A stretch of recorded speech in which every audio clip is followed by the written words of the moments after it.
Hello and welcome to MR Classes. Today we are going to start very first lecture on our channel, that is for physics class 12th, and we will going to start with electrostat basic concept. We will discuss each concept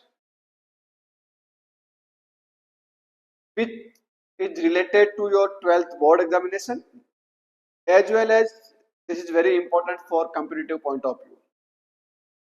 We will start with very basic, हम लोग बहुत ही basic से start करेंगे and discuss each and every point, हर एक point हम लोग इसके अंदर डिस्कस करने वाले हैं, डिटेल के अंदर हम लोग इसको डिस्कस करेंगे।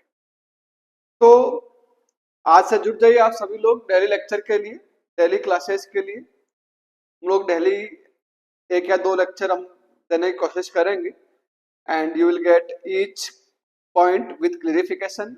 You can also ask the doubt in comment section, and if any problem you can call us and WhatsApp us. So first unit of class 12, that is electrostat. First thing, what you mean by electrostat? First word, electrostat. If I say electrostat, that means electric nature by the charge in rest. What is the phenomena of the charge in rest? So we'll discuss all the concept of charge that is related to the charge if charge in the rest.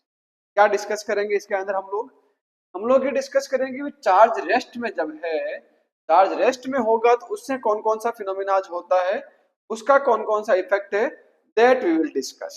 वो चीज हम लोग देखने वाले हैं electrostat के अंदर। तो first definition, state means rest, state means rest, statics, rest, and here electro means electric phenomena, that is phenomena produced by charge in rest. Okay, so first thing, definition of electrostat. This is the branch of the physics in which we deals with phenomena of charge in rest, phenomena of charge in rest, उसके बारे में हम लोग क्या करते हैं electrostat के अंदर discuss. This is the very basic approach to electrostat. तो first word that we are using here, that is charge, that is charge. What is charge? सबसे पहली चीज हम लोग डिस्कस कर रहे हैं वो है चार्ज। कि चार्ज क्या है? Charge, charge is the intrinsic property of any matter. Intrinsic property, this is the standard word, intrinsic property of any matter by which it can electrified, it can electrified।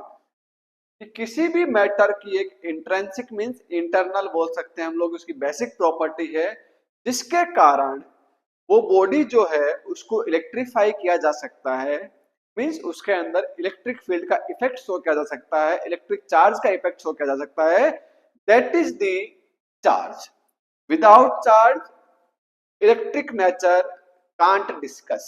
This is the intrinsic property. Each and every matter has some charge. Each and every matter. कई लोग बोलते हैं sir insulator में charge होगा। Charge सब में होता है, चार्ज चाहे कंडक्टर हो, चार्ज चाहे इंसुलेटर हो, सेमीकंडक्टर हो, सबके अंदर चार्ज होता है। अब वो डिपेंडेंसी रहती है कि किस टाइप का चार्ज है, वो फ्री चार्ज है या बाउंड चार्ज है, या सरफेस के ऊपर है या पूरे मैटर के अंदर वॉल्यूम के अंदर है। तो उस तरह से चार्ज का डिस्ट्रीब्यूशन अलग अलग हो सकता है, अलग अलग टाइप का चार्ज हो सकता है, पर हर एक बॉडी के अंदर चार्ज तो होता ही होता है। और उस चार्ज की एक कारण हम लोग उसको क्या कर सकते हैं, इलेक्ट्रीफाइड कर सकते हैं, उसके ऊपर इलेक्ट्रिक फील्ड का इफेक्ट शो कर सकते हैं। तो first thing that is the charge, it is the intrinsic property of any matter, that is the charge. So polarity of charge, polarity of charge, what kind of polarity of charge, or we can say type of charge. यहाँ पे type of charge की भी हम लोग बात कर सकते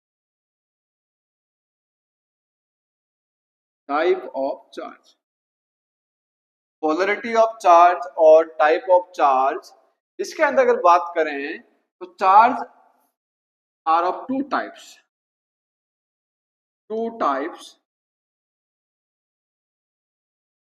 one is positive charge,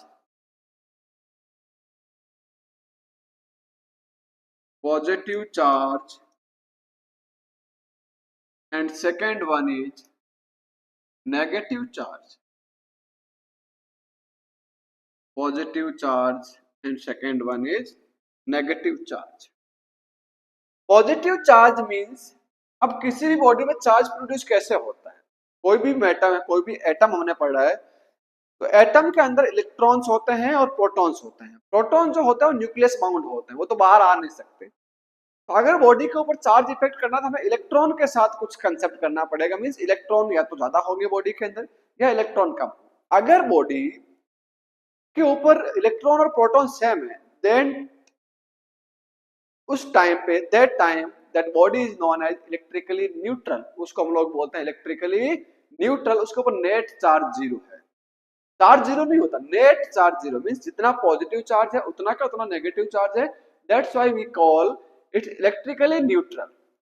if body is positively charge that means lack of electron,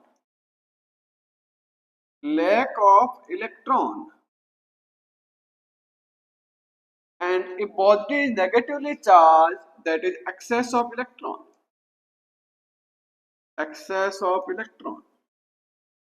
अगर किसी बॉडी के अंदर इलेक्ट्रॉन ज्यादा है तो वो नेगेटिवली चार्ज बॉडी है, और किसी भी बॉडी के अंदर इलेक्ट्रॉन कम है, लैक ऑफ इलेक्ट्रॉन है, that time that body is negatively charge. वो बॉडी क्या होगी, नेगेटिवली चार्ज होगी। जब उसके ऊपर इलेक्ट्रॉन की ज्यादा है, इलेक्ट्रॉन एक्सेस में है तो नेगेटिव चार्ज, और इलेक्ट्रॉन कम है तो positive. How we can measure the charge, what is the unit of the charge, basic thing, next basic thing that is unit of the charge. What is unit of charge, unit of charge, how we can measure. So first of all, charge is discovered by Franklin. किसने discuss किया सबसे पहले, discover जो किया charge का concept को, वो discuss किया था फ्रैंकलिन। तो इसी के नाम पे एक यूनिट बढ़ जाती है, that is CGS unit of the charge. CGS unit, CGS system जो हम लोग पढ़ते हैं उसी में सीजीएस यूनिट जो होती है वो फ्रैंकलिन भी है। पर आपको पता है आजकल जो यूनिट सिस्टम यूज होता है that is the SI system. But SI unit of charge, SI unit of charge that is coulomb। SI unit जो है वो है कूलम। SI यूनिट क्या है, कूलम, जिसको हम लोग C से लिखते हैं। सीजीएस यूनिट जो फ्रैंकलिन है उसका एक दूसरा नाम भी देते हैं और that is ESU। Full form of ESU that is electrostatic unit. Electrostatic unit, इसकी जो फुल फॉर्म होती है वो होती है इलेक्ट्रोस्टैटिक यूनिट। क्या होती है, electrostatic unit, full form of the ESU। Relation between ESU and coulomb that is very important. ये क्वेश्चन कई बार बन जाता है कि 1 coulomb equal to 9 into 10 to the power 9 ESU, और we can say Franklin, we can say Franklin। One another unit that is EMU, this is the another unit। So 1 EMU, or EMU full form that is electromagnetic unit, electromagnetic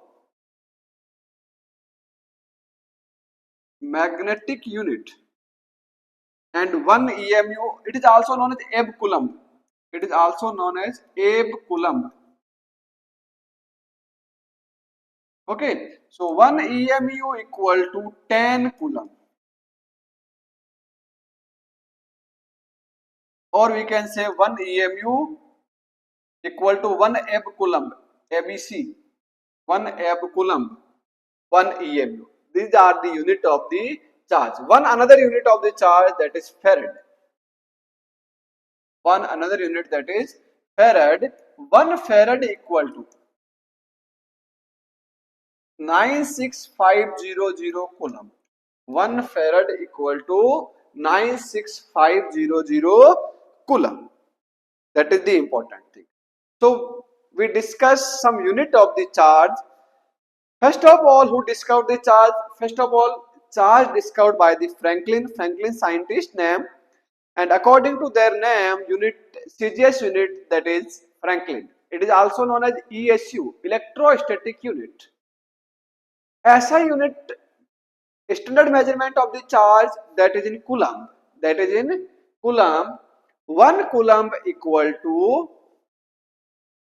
9 into 10 to the power 9 ESU. One another unit of charge, that is EMU, electromagnetic unit. It is also known as Ebb Coulomb. It is also known as Ebb Coulomb, or 1 EMU equal to 10 Coulomb, or 1 Ebb Coulomb equal to 10 Coulomb. One another measurement system, that is Farad, or 1 Farad equal to 96500 Coulomb. These are the unit of the charge. So we have discussed two things here, two property of charge. First is polarity of charge. Charge are two types: positive charge, lack of electron; negative charge, excess of electron. Second, we discuss unit of the charge. Unit of the charge. Next important concept, that is property of charge. Very important property: quantization of charge.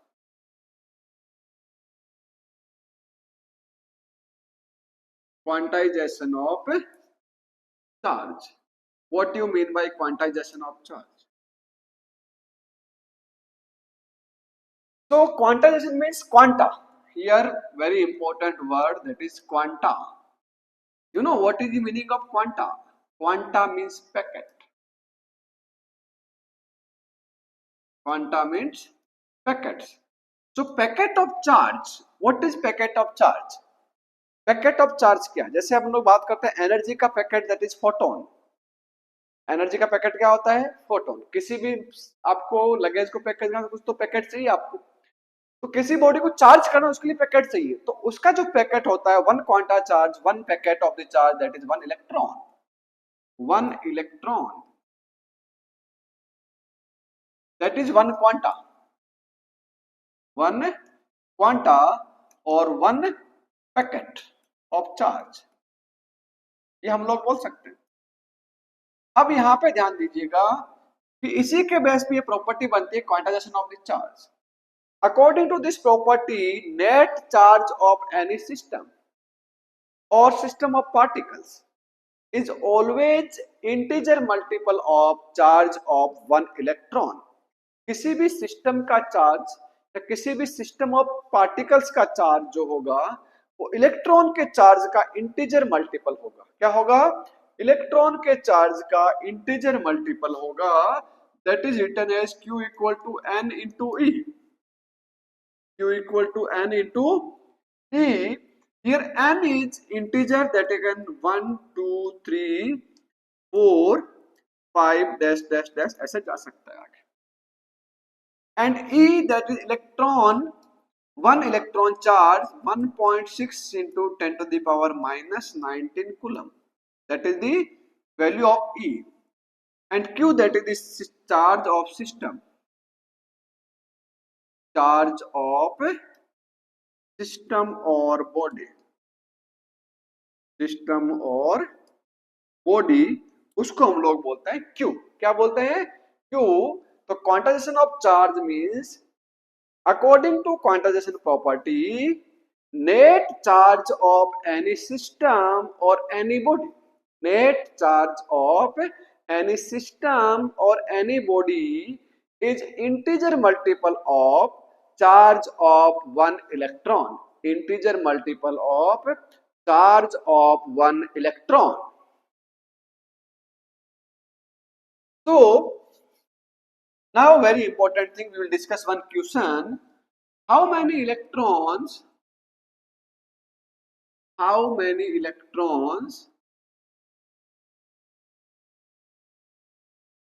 required to produce 1 coulomb charge? कितने electron चाहिए 1 coulomb charge produce करने के लिए? Here Q equal to 1 coulomb, E equal to 1.6 into 10 to the power minus 19 coulomb, and N we have to find. Now according to quantization property, Q equal to NE. So N equal to Q by E. N is a number unitless, dimensionless. So N equal to Q equal to 1.6 into 10 to the power minus 19. तो solve करेंगे, N ऊपर जाएगा 19 plus में हो जाएगा 10 to the power 19 upon में आ गया 1.6. इसको ऐसे ले सकते हैं. अब यहाँ से पॉइंट आपको हटाना, क्या लिखोगे इसको 10 into 10 to the power 19 upon 16. अभी देखो 16 से डिवाइड डायरेक्ट हो नहीं रहा है. हम लोग एक काम करें, यहाँ से एक पावर कम कर लेते हैं, एक जीरो आगे आ जाएगा.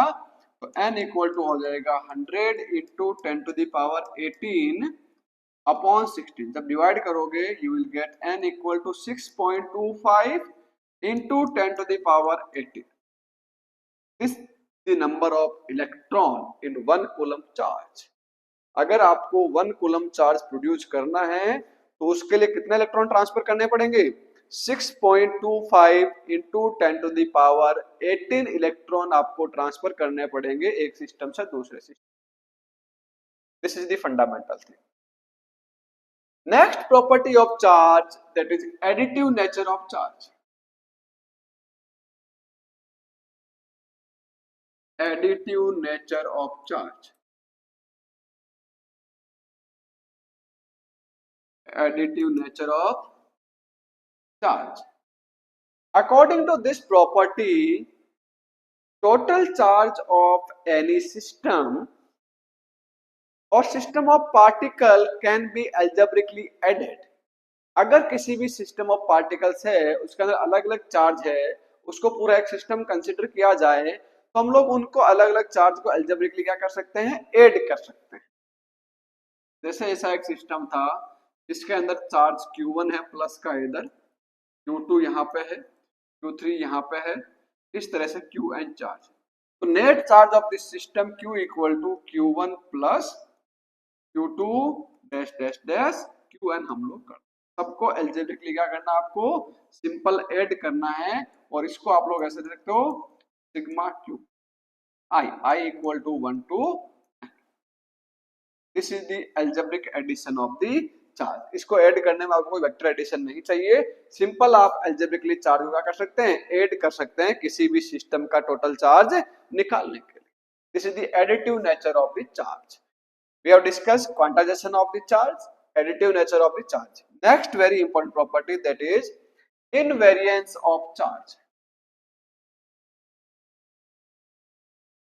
Invariance of charge. What do you mean by invariance?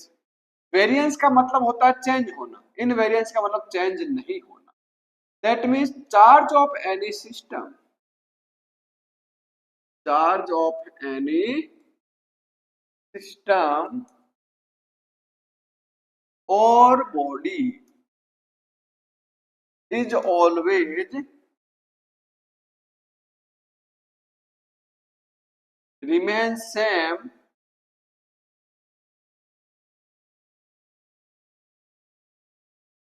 with motion of object.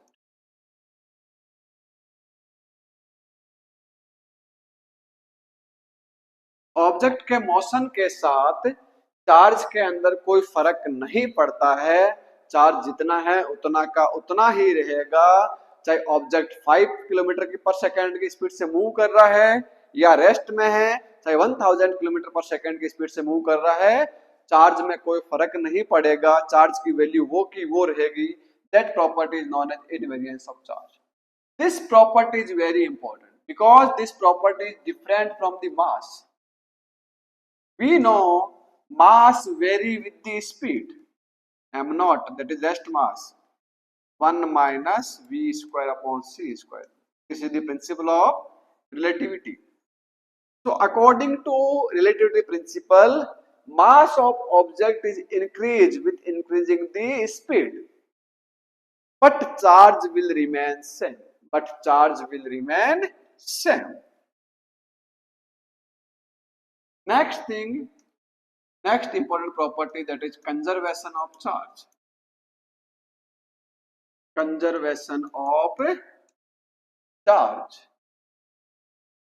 What do you mean by conservation of charge?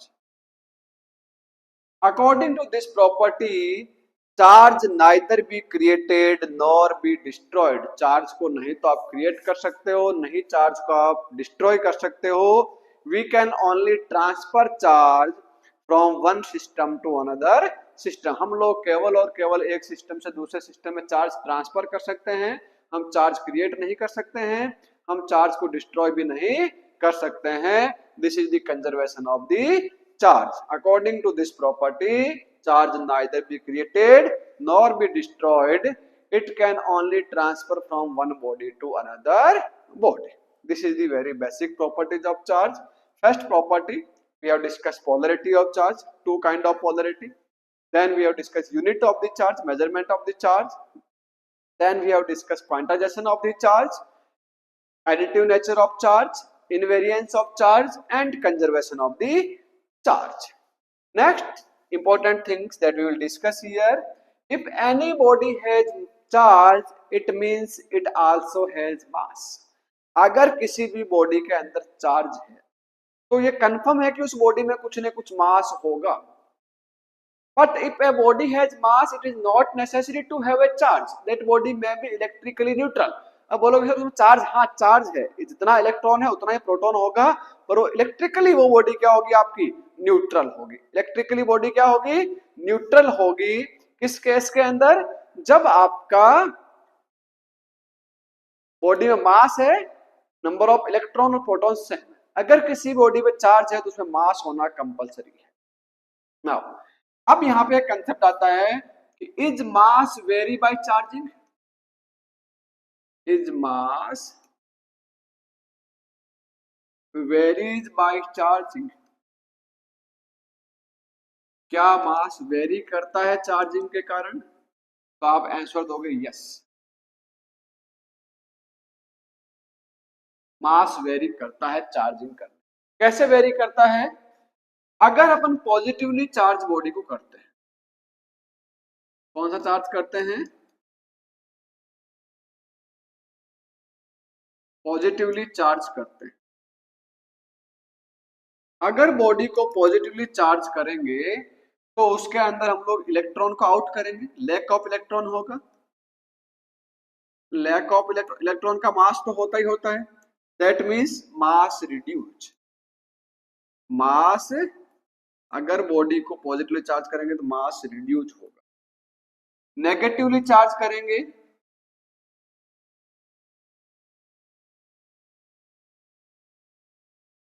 तो इसके अंदर क्या होगा, एक्सेस ऑफ इलेक्ट्रॉन होगा. तो इसके अंदर आपका मास इंक्रीज होगा, मास इंक्रीज होगा. पॉजिटिवली में चार्ज करने से मास कम होता है, नेगेटिवली से मास बढ़ता है. अगर अपन बात करते हैं इसी प्रॉपर्टी, तीन बॉडीज है, मान लीजिए body a, body b and body c. ये तीन बॉडी आपके पास है. इन तीनों बॉडी के बारे में डिस्कस करना है, क्या क्या इनकी प्रॉपर्टी. तीनों ही पहले इलेक्ट्रिकली न्यूट्रल है, इलेक्ट्रिकली न्यूट्रल, EN लिख रहा हूं मैं, ये भी इलेक्ट्रिकली न्यूट्रल और ये भी इलेक्ट्रिकली न्यूट्रल. सेम मास है, सेम स्ट्रक्चर है. इसके बाद मैंने क्या किया, इस बॉडी ए को पॉजिटिवली चार्ज कर दिया.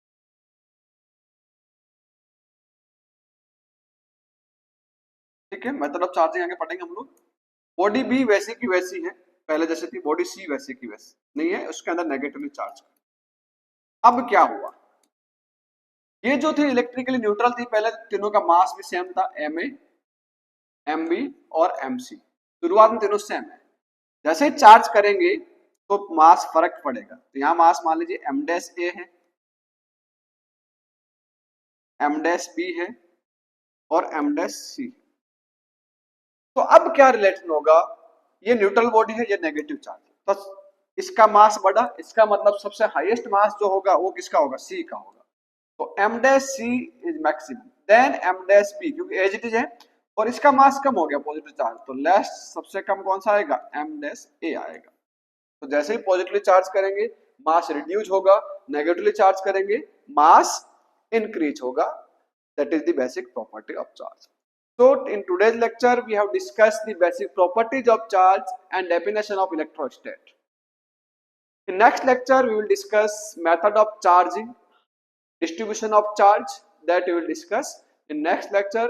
Then we will start electrostatic basic concept, that is Coulomb's law, electric field of various bodies, Gauss law, and everything we will discuss in subsequent classes.